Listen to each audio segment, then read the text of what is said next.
So, ang aming result ay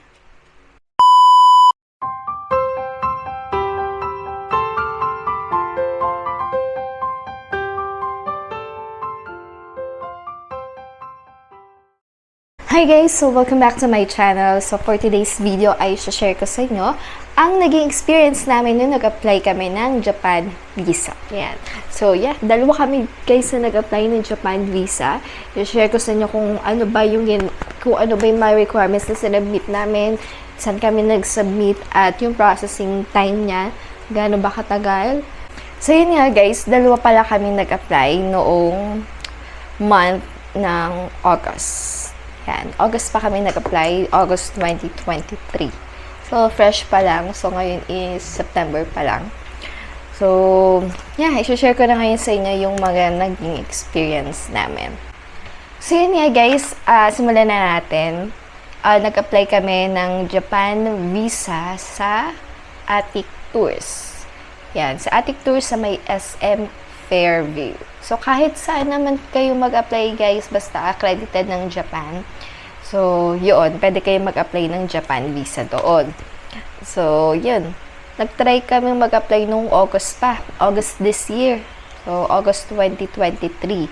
Hindi ko na ma-remember yung exact date kung kailan. Basta August siya. Ang tanda ko lang ay Thursday. Yeah, Thursday kami nag-submit ng requirements. And then, sabi nila, isasubmit daw nila yung mga requirements ng Friday. So, after Friday, naghintay kami ng Saturday, Sunday, Monday, ayan na, Tuesday na guys. So, doon, mga hapon, tumawag sila sa amin. And then, sinabi nga nila na available na ang aming passport. Pwede na namin i-claim. Nga pala guys, hindi sila nagsasabi ng result sa phone kung anong naging result ng inyong application. So, kailangan nyo pumunta doon at doon nyo malalaman kung approved ba o denied ang inyong application. So, yun. So, after no, so, diba guys, ang bilis lang ng process. Biro nyo Thursday, then dumating yung Sabado, Linggo, yun, Tuesday dumating. Pero siguro kung nag-send kayo o nag-submit kayo ng requirements ng mga Monday, siguro mga Wednesday lang o Thursday, nakuha nyo na agad yung visa ninyo. So again, hindi naman yan pare-pareho guys ng situation.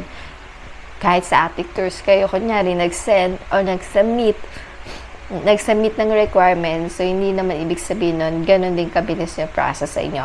Maaaring mas mabilis pa o mas matagal, so depende yan guys. So, yun. Basta sa case namin, wala pa siyang isang linggo na receive na namin yung application namin. Pwede nyo silang i-message guys, yung Attic Tours, kung may mga questions kayo about sa application, ganyan, and then kung may changes ba sa amount ng application nila, yan. Mabilis naman sila mag-reply guys, very accommodating sila. So, yun na nga. So, nag-message ako sa kanila kung ano ba yung mga requirements, yung mga form na kailangan i-fill out para pagdating namin doon sa Attic Tours ay isasubmit na lang namin. Isa-isahin na natin ang requirements for Japan visa. Single man pala guys, single or multiple visa, ito yung requirements na isasubmit nyo. So, let's start na. Kailangan nyo syempre ang original passport. Yan, valid within 6 months. So, yan. Valid passport, guys. Kailangan nyo to. Kailangan nyo ang valid passport. At saka, kailangan, siya guys, yung walang mga sira, ganyan, yung kompleto yung mga pages niya. Tapos, syempre, kailangan may pirma din. Pipirmahan nyo din sa page 3. Yan. Sa page 3, pirmahan nyo guys yung pirmahan nyo yung inyong passport. Tapos, yun nga, kailangan valid siya within 6 months. Tapos, puro ko tapos. Kung marami kayong mga tatak dito, kung marami kayong mga tatak sa passport nyo, syempre, kailangan may blanks. space pa din para sa pagtatatak ng kanilang uh, Japan visa. Okay? So, yun. So, yun ang mga kailangan ninyo. Kung medyo alanganin kayo, guys, sa expiration na inyong passport, mas maganda, guys, kung mag-renew na kayo. Yeah, pero walang problema din, diba? So, yun. Tapos, visa application form. Again, guys, ilang page lang to, guys, yung visa application form nila. Tapos, yun, mga basic information lang naman yun, guys. Kung saan kayo nakatira, ganyan. Yung mga basic information nyo lang. Yun. Tapos, kailangan nyo ng one piece of picture, guys. So, one piece lang siya. Passport size, white background. Tapos, ilagay nyo pala, guys, sa likod ng picture yung inyong full name, date of birth. Yan. So, yun. Yun ang nilagay namin. Tapos, ano pa ba? Yan, birth certificate. Yan. Birth certificate, guys, kinuha namin. In-order pa namin to online. So, kayo, yung mga, dyan, hindi na makalabas, ganyan. Tsaka, less hassle na rin kung, sa online kayo magpa-process ng inyong birth certificate. Ganyan. So, mabilis lang, guys, din, nagbayad kami nito, wala pa rin 1 week nakuha na namin ang aming, birth certificate. Kasi kailangan pala, guys, within 1 year ang inyong birth certificate. Yan. Kung hindi nyo natanda, kung alangan kayo, kung alam nyo matagal na yung birth certificate nyo, mas maganda, guys, kung kumuha na kayo ng bago. Hindi ko lang alam ngayon, guys, ngayon September, kung kailangan pa ba tong, yung issued within 1 year na to. Kasi nung nag-apply kami nga nung August 2023, kailangan talaga to na issued siya within 1 year. Yan, yung birth certificate. Kailangan yan. Then, yun nga pala, guys, kumuha nga kami ng birth certificate. Tapos, yung birth certificate ng husband ko, medyo hindi siya readable. Kanya, hindi siya readable. Kung hindi siya readable, guys, kailangan nyo kumuha ng birth certificate from local civil registry or sa City Hall. Yan. So, ang ginawa namin, kasi dito sa Caloocan siya pinanganak. So, kung saan ka na pinanganak, doon ka kukuha ng ng birth certificate, local registry. Yan. Same day lang din makukuha nyo siya. Pero let's say, lumipat kayo ng bahay, ganyan, malayo na kayo doon sa area kung saan kayo pinanganak.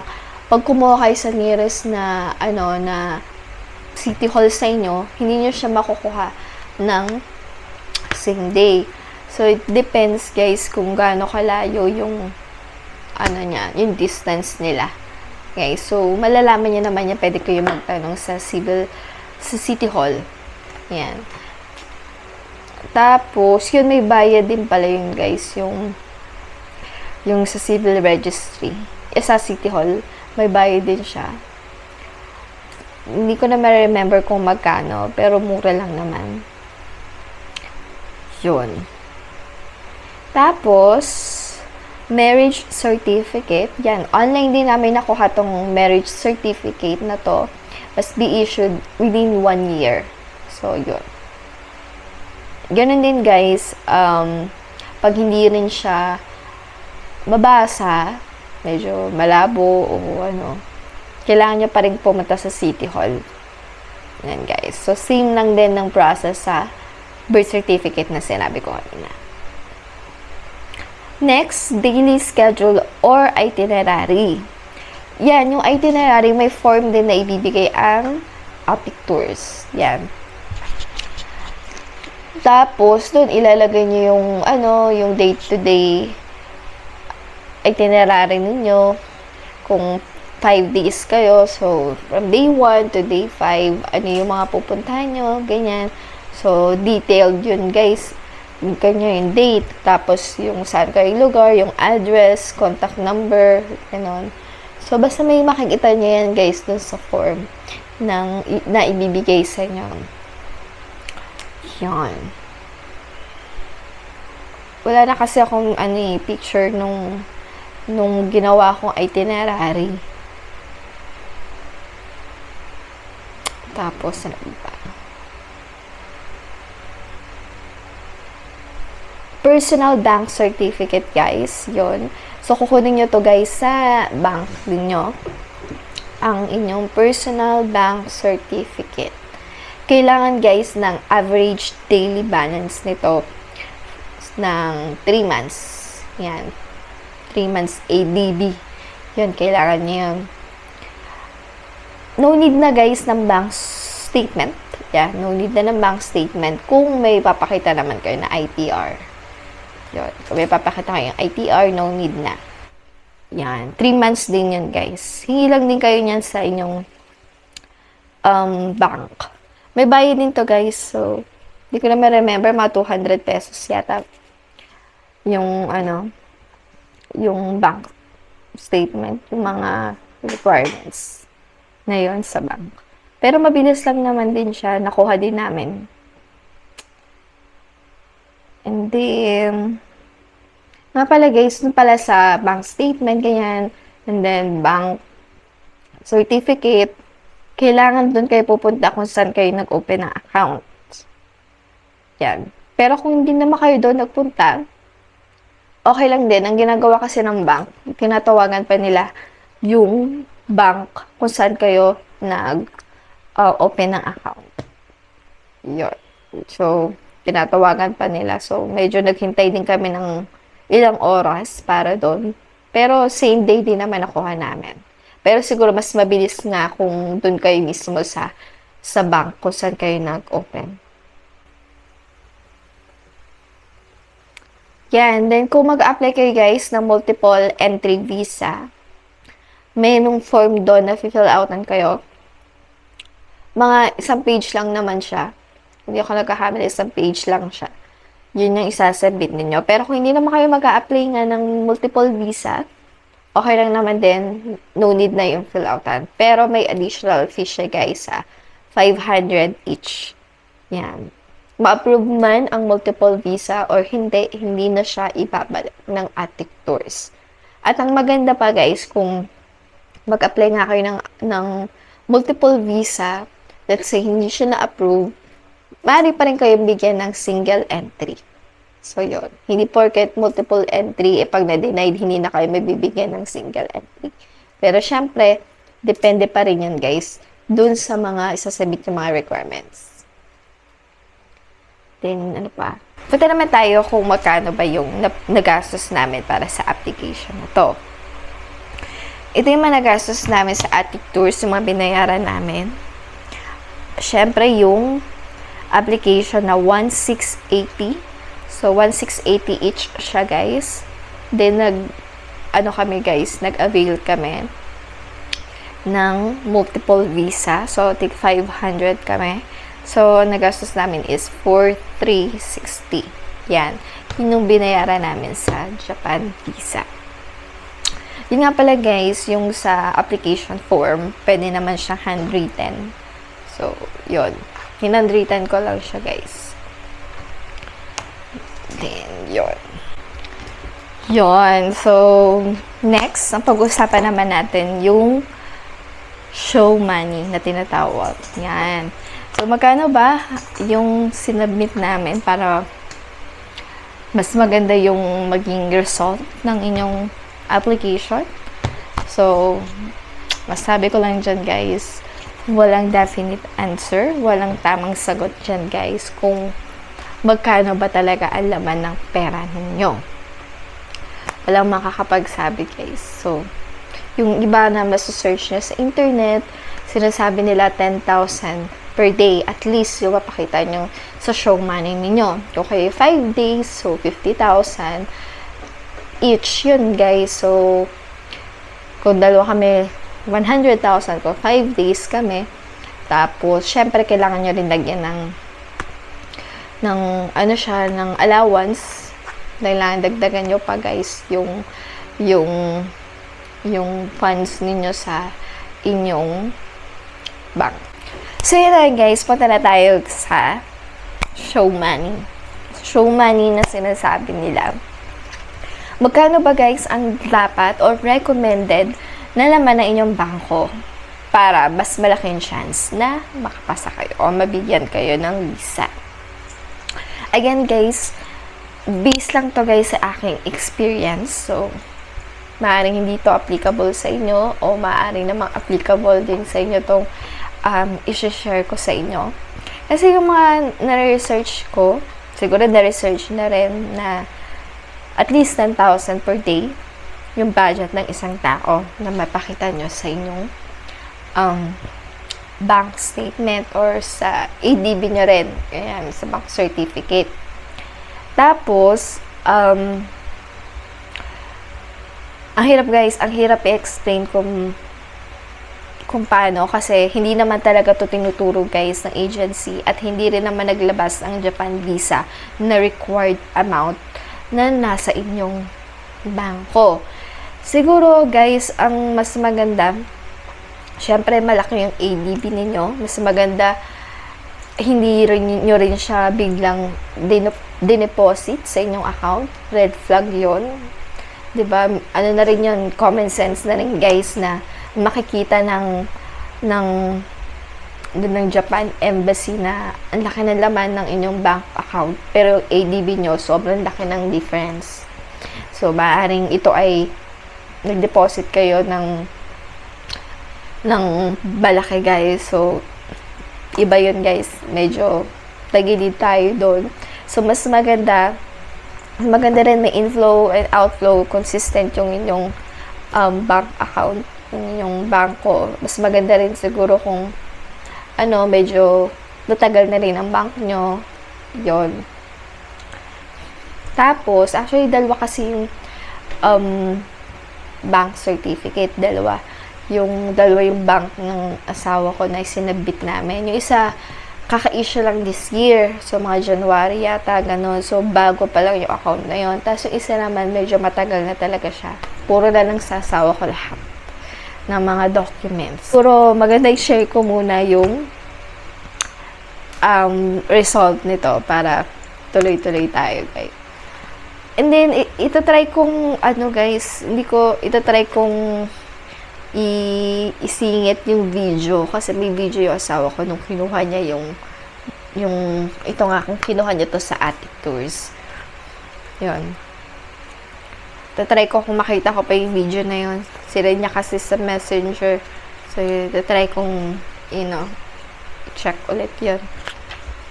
Ayan, guys. So, mabilis lang. Ayan. So, yun, guys. Ito. Ayan. May Japan visa na tayo. Ayan. Ayan. Ayan. So, yeah. Dalawa kami na-approve sa aming sa Japan visa.